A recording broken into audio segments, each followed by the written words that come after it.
안녕하십니까. 황태순 TV의 황태순. 김현광입니다. 네, 오늘 2019년 12월 18일 수요일입니다. 오늘 보니까 박원순 서울시장이 또 한바탕 날렸어요. 저희가 한번 며칠 전에 한번 짚어드리지 않았습니까? 저 문재인 대통령 경제 부동산 쪽에 다 실패했으니까 나에게 권한을 다 달라. 제발. 자, 근데 참 김 시장, 저희야 뭐 저희 아버지께서 저 이북 평양에서 내려오셔갖고 뭐 이 남쪽에 뭐 땅 한 논밭 한 떼기도 없습니다만은 평양에는 좀 뭐 많이 갖고 계시겠죠. 뭐 그건 우리 이북에서 내려온 사람들은 다 평양 가면 10만 평씩 있다고 주장하니까 그건 뭐 다 믿을 건 못 되고 어쨌든 국내에서 뭐 땅 없습니다. 네. 근데 뭐 김영하 시장 같은 경우는 예 조상 대대로 경북 성주에서 사시지 않았어요? 네네. 그러니까 조상 뭐 저 옛날 벼슬하신 분들도 있고 하니까 땅이 그래도 뭐 수만 평은 있을 거 아니에요. 뭐 그 정도까지는 안 돼요. 조금 뭐 조상님들이 뭐 물려준 땅들이 좀 있죠. 조금. 공유합시다. 아니, 뭐를 공유하자고? 그 부동산을 공유하자고. 아니 황 대표는 땅도 없는데 내 건 달라는 거예요 그러면? 그 내 건 내 거고, 네 거는 내 거고. 공유하자니까. 라고 하는 것이 누구? 박원순. 박원순입니다. 이 박원순 씨가 예. 저는 이분 얘기하는 게 공감하는 부분도 꽤 있긴 한데 근본적으로 이 사람이 네. 부동산 국민 공유제 네. 이 주장을 했어요. 예, 어제 예. 오늘 그러면서 예. 뭐 종부세를 3배 이상 늘려야 된다. 네. 오늘은 종부세 3배 이상 늘려야 된다. 부동산이 불평등에 뿌리고 계급화되고 있다는데 네. 엊그제 또 추미애 법무장관 후보자 네. 집권여당 당대표 지낸 여자분이 네. 국가가 네. 토지를 소유하고 네. 인민이 사용하게 하자. 뭐? 인민이.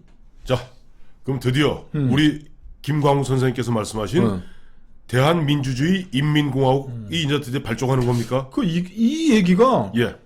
그 한마디로 요약하면 공산주의 하자는 겁니다. 그렇죠. 맞습니다. 예전에 제가 좀 재밌게 생각하는 안철수라는 양반이 대통령 후보 나와서 이렇게 했잖아요. 네. 대한민국에 빨갱이가 어디 있습니까? 이렇게 얘기해서 사람들이 웃었잖아요. 네. 야, 종북조사파가 임마 대한민국에 주류가 되고 있는데 이거 헛소리 하냐 그랬는데 네. 아마 그 안철수 씨도 그래도 뭐 머리가 좀 있는 사람이니까 네. 추미애 박원순의 그 부동산 국민 공유제, 네.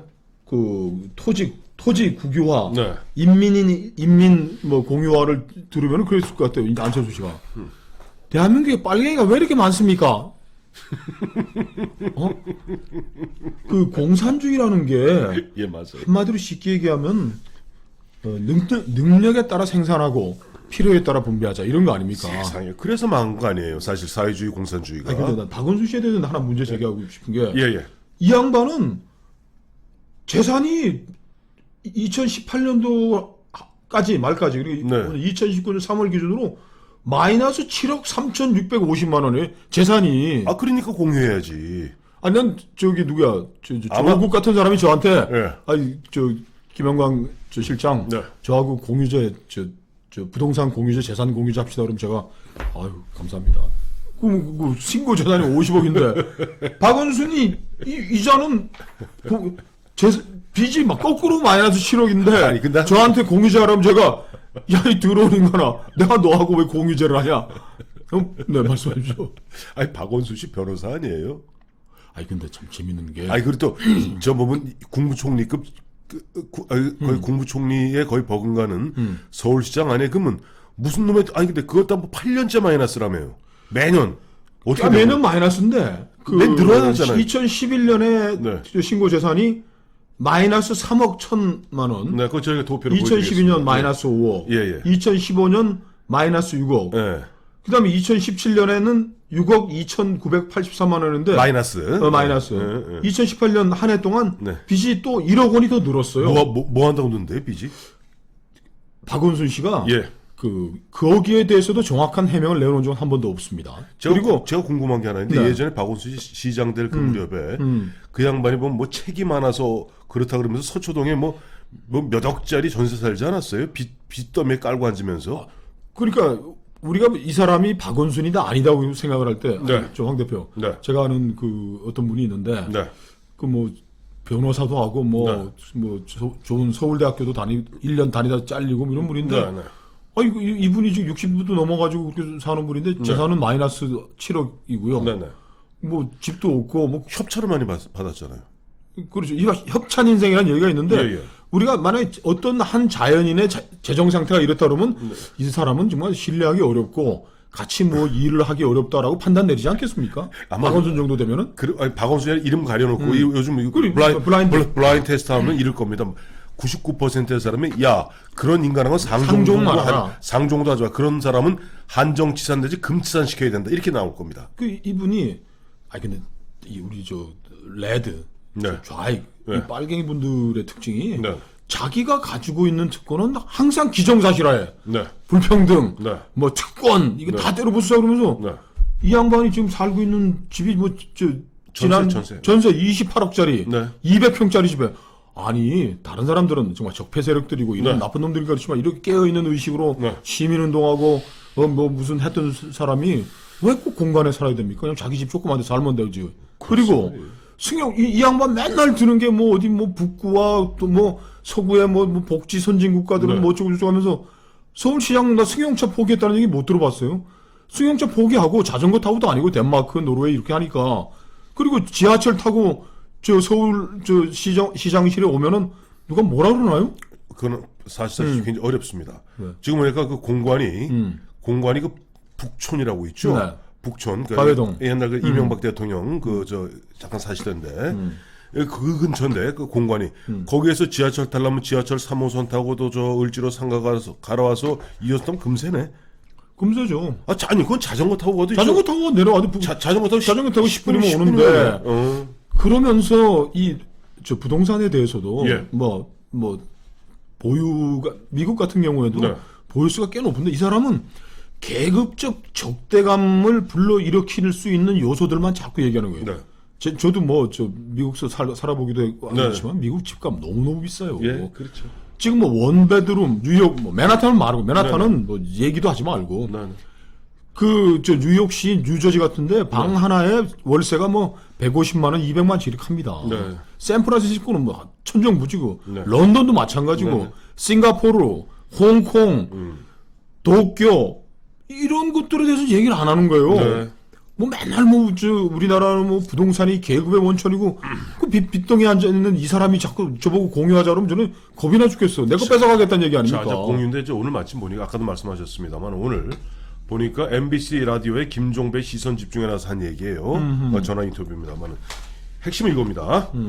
짧게 말씀드리면 이게 바로 애청자 여러분, 이게 바로 사회주의고 지금 황태순 TV에서 수차례 걸쳐서 말씀드렸던 1949년 마오쩌둥이 중국을 갖다가 접수한 이후에 8년 동안 그야말로 자본을 갖다 빼어가는 그 과정과 똑같습니다. 네. 자, 뭐라 그랬냐니까 이 주택 공급 관련해서 우리는 늘 주택 공급이 부족하다는 거 아니에요 지금? 그렇죠. 근데 이렇게 얘기하고 있어요. 주택 공급량을 늘린다는 것은 맞지 않다. 동의하지 않는다. 서울의 부동산 공급이 이미 충분하다. 시장 논리에 맡겨서는 안 된다. 시장에만 맡기면 더 난장판이 될 것이다. 그 다음 과정이 뭐냐 하니까 임대차와 관련 아까 말씀하셨던 거죠. 임대차와 관련된 정부의 권한을 지방자치단체 등에 과감히 넘겨야 한다. 그런 권한을 달라. 그 다음에 아까 말씀하신 대로 종부세를 3배 강화하여 종합부동산세 같은 부동산 세입을 늘려 이것을 재원으로 부동산 공유기금을 만들고 그 부동산 공유기금으로 국가가 토지나 건물을 매입하자는 거예요. 이게 사회주의입니다. 공산주의죠. 자, 공산주의입니다. 부동산 국민 공유제라는 게 그거라는 거예요. 토지나 건물은 다 국가가 갖는 게 맞는. 그렇죠. 이게 옛날 영국 노동당이 했던 그 국유화. 네. 중요한 시설들은 다 국가가 관리하자. 네. 이런 건데 지금 공산주의가 지금 다 망한 지가 20년이 넘어갔는데 1991년에 소련 붕괴되고 현실 사회주의가 다 망했는데 네. 저는 이 공산주의가 마지막으로 불꽃을 피우는 게 이 대한민국이 되지 않을까 싶어요. 문재인의 대한민주주의 인민공화국입니다. 인민공화국입니다. 예, 이런 얘기를 꺼리낌 없이 하는 거 이걸 아닙니까? 자연스럽게 얘기하고 잘 보세요. 지금도 보면은 이번에 10월 16일 날까 어제 월요일이죠. 월요일 날 발표하고 어제부터 시행된 하루 만에 시행됐던 그 내용이 9억 이상은 대출을 틀어막고 15억 이상 되는 것은 아예 대출을 금지하고 등등등등 해갖고 하면서 또 보유세는 왕창 3배, 4배 늘리자는 거 아니에요? 지금 악소리들 나오고 있습니다. 그러면 뭐냐면 이런 거예요. 팔지도 못하고, 지금 팔지도 못하게 만들어놨어요. 갖지도 못하고 팔지도 못하면 어떻게 돼야 돼요? 그러니까. 내가 이거 굉장히 중요한 퀴즈입니다. 여기 답이 여기 있기 때문에 요 제가 늘 말씀드리는 이 해방의 비극이라는 이 책에 딱 마오쩌둥이 딱 그것을 통해서 바로 인민들을 완벽하게 50년에 장악하는 과정인데, 자, 가질 수도 없어. 살 수도 없어. 팔라 그래도 팔리지도 않아. 팔리지도 않고 가질 수도 없고 또 살 수도 못해. 그럼 어떤 방법이 있을까요? 어떻게 해야 되나요? 국가의 헌납입니다. 지금 강남의 부동산을 계속 지금 잘 보세요. 지금 문재인 정부 2년 반 동안에 지금 전국의 땅값이 2천조가 올랐다는 거 그렇죠. 아니에요? 그러면 2천조 오르면 거기에 상류에서 모든 세금을 다 뜯어갑니다. 근데 그걸 세금을 낼 여력이 지금 없어요. 우리나라 기업들이 상속세 뭐 이런 것 때문에 사실은 국가를 자기 기업을 대부분 다 국가에 이제 헌납하는 게 되는 거예요. 주식을 팔아야 되는데 네. 그 주식을 지금 돈을 상속세를 못 내가지고 못 내요. 그 국가에 더 기부하면 당연히 다 국가 소유가 돼. 아니 그게 바로 마오쩌둥이 49년부터 50이잖아요. 1945, 1957에 57년 이게 완성되는 순간입니다. 그게 뭐냐 마지막 때면 이렇게는 70만 명에 달하는 당시 중국의 자본가들 그 공장주들이죠. 나중에 눈물 흘리면서 이렇게 얘기합니다. 저 중앙당이시여. 저 갖고 있는 모든 재산을 헌납할 테니까. 왜? 그새 또 노조들이 얼마나 괴롭힙니까? 딱 한 가지만 요구해요. 너무 이제 아니, 야 이거 굉장히 딱 한 가지. 저 제발 이 중국을 떠나서 그래서 제 자식이 살고 있는 미국이나 싱가포르 갈 수 있게 여권만 내주십시오. 그리고 여권을 내주는 대가로 재산을 헌납합니다. 이게 지금 박원순, 네. 문재인, 네. 추미애 그야말로 그 집권 세력의 핵심들이 네. 우리의 헌법적 기본 정신을 지금 완전히 좀 말살시키고 있는 거예요. 그렇습니다. 우리 헌법 여기 전문 이렇게 되어 있습니다. 네. 이 자유민주적 기본 질서. 기본 질서를 확고해야 한다 이게 되죠. 네. 자유민주적 기본 질서. 네.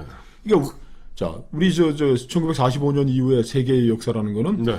자본주의 대 공산주의 역사일 그렇죠. 수도 있고 자본주의 블록과 네. 공산주의 블록이 있어요. 네. 하나는 자유민주주의적인 블록과 그 자본주의 국가는 자유민주를 추구했고 네. 미국을 중심으로 공산주의는 전체주의적인 공산당 중심의 전체주의적을 한 거예요. 네. 그래서 그 대결이 우리는 이미 끝났다고 생각한 거 아닙니까? 근데 아니었던 거예요. 근데 아니었고 지금 자유민주주의적 기본 질서를 자본주의를 통해 가지고 우리가 이 대한민국을 지금까지 건설하고 네. 지금 세계 10위권에 가는 10위 앞쪽에 가는 그 경제를 건설을 했는데 네. 이 자유민주주의적 기본 질서를 공공연하게 무시하는 애청자님 저희 황태수 선배하고 저하고는 서울에 집이 없습니다. 서울 집값 얘기를 하는 게 아닙니다. 강북 삼성이니까. 죄송합니다. 동북 삼성. 서울 주민이 화내시네. 동북 삼성. 이런 얘기들을 이렇게 공공연하게 하는 게 네. 여기에 대해서 아무도 이의를 제기 못하고 네. 그게 아니다. 우리는 자본주의적인 자유민주적인 질서를 추구해가지고 오늘의 우리를 했다라는 얘기는 다 사라지고 이 사람들이 그냥 자기는 20몇 억짜리 공간 서울시장 공간에 살면서 모든 특권 다 누리면서 흡사 가난한 사람인 양 계급적 적대감을 불타오르게 만드는 이런 언행들을 공공연하게 해나갔는데 이 대한민국의 자유민주적 기본 질서가 지켜지겠습니까? 저는 이 정부가 이렇게 막 철퇴를 내리면서 도끼를 찍어가면서 세금을 막 부과하는데 그거는 그 세금 부과하는 사람들을 적대 계급으로 보기 때문에 가능한 것이지 이 새끼들 이렇게 하면 여기 찍어버리고 절로 가면 절로 찍고 의회민주주의는 국민들에게 세금을 정부가 함부로 부과하지 못하게 하기 위해서 생긴 것인데 행정부가 입법부하고 상의도 하지 않고 국민의 동의도 없이 자기들 마음대로 세금을 여기다 폭탄 터뜨리고 저기다 폭탄 때리는 게 이게 자유민주주의 국가입니다. 자, 근데 이제 보면 언론에서 이제 우리 조선동아 양대 보수 언론 유일하게 남은 언론에서 뭐냐면 이번에 대출 규제 정책은 전형적인 양대 보수 언론은 양대 정론지. 양대 정론지입니다. 네. 그러니까 우리나라 양대 정론 우리나라 정론지는 제가 보기 두 곳밖에 없어요. 그러니까 이 내용의 대출 규제는 전형적인 총선용 정책이다. 즉 9억 이상의 고가 주택이라는데 반발 여론을 갖다 형성해서 15억 이상 초과 주택을 초고가 주택으로 새롭게 지정해서 서민들에게 부자를 조져버리는 부자를 때리는 정부라는 이미지를 심으려 하는데 문제는 그게 당신들 뜻대로 안 되는 게 이번에 12월 16일 대책에 대해서 가장 반발하는 계층이 바로 당신들의 주요 지지 세력에는 30대입니다. 아니 근데 그것도 다른 게 이 부자들을 공격하면 1대9의 싸움으로 좀 몰아가기 때문에 그러니까 아무리 뭐 저 해봐야 90%는 잘한다 이제 감정적으로 박수 치고 하는데 서울 집값을 지난 2년 동안에 4억 5억 올려놓은 게 자기들의 정책 실패라는 것도 인정을 안 하는 거야. 안 하죠. 실패했으니까 더욱더 열심히 해서 저 10%의 부자들 특권 계층 불평등을 조장하는 계층을 죽이겠다고 하니까 또 얘들의 정책 실패는 안 보이고 또 1대9로 잘라가지고 저놈들 죽이겠다고 그러는데 또 자기 이 30대까지 그냥 따져보면 나한테 손해인데 그냥 아이 그래 잘하나 보다 부자들 특권층 죽여야지 이러고 박수치고 있는 이게 지금 그러니까 총선용이고 이게 계급투쟁용인 거죠. 근데 저기 김영환 실장 네. 저기 아까 저 공산주의 얘기하셨는데 네. 공산주의가 1917년에 볼셰비키 혁명으로 러시아 1917년 17년인데 실제 소련이 생긴 몇 년인 줄 아세요? 한 21년? 22년입니다. 22년에 내전이 있었죠 내전. 그 사이에 이제 적군과 백군, 그러니까 적군과 백군의 내전이 있었고 소련, 소비에트 연방을 갖다 만든 건 1922년 12월 30일입니다. 그로부터 100년이 언제인 줄 아세요? 아 22년에? 2022년 대한민국 대선이 있는 해입니다. 그러니까 공산주의가 100년은 간다는 얘기예요. 마지막 공산주의적 이념이 마지막 불꽃을 태우고 있는 대한민국에서 네. 공산주의 100년을 마감하는 날이 2022년이 되겠군요. 되어야 될 텐데 모르겠어요 지금.